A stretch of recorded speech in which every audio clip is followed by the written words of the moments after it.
Bonjour, je m'appelle Marie-Myriam Lani et je vais vous lire un extrait du livre Illégitime de Nesrine Slaoui.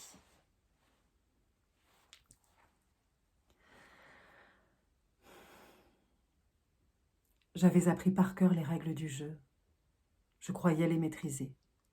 Et d'une certaine manière, je les maîtrisais. Mais je n'avais pas compris que le jeu en lui-même était truqué.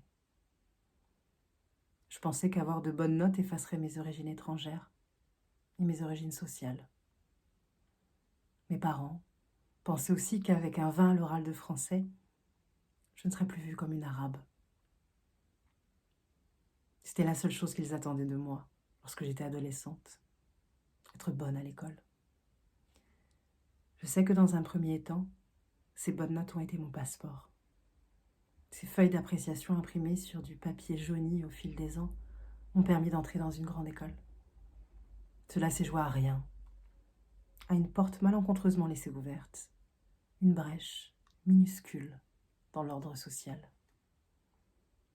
Vous imaginez des nombres et des commentaires sur une feuille de papier qui déterminent un destin. Pour nous, obtenir ou rater son bac, c'est partir ou rester. Et même si l'on réussissait à partir, l'échec ailleurs nous ramènerait ici. Il fallait lancer le boomerang assez fort pour qu'il ne revienne pas. Mon boomerang était bourré de livres, entassés, pages cornées, passages soulignés, marges griffonnées, avalés à la chaîne pour tenter de rivaliser avec les autres. Ceux qui étaient bien nés et qui mangeaient la culture directement depuis la bouche de leurs parents. La culture dominante, valorisée à l'école, les connaissances qui permettaient d'entrer dans le rang.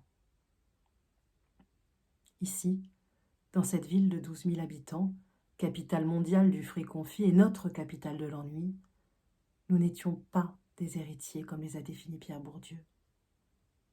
Quand je dis nous, je parle des familles issues de l'immigration.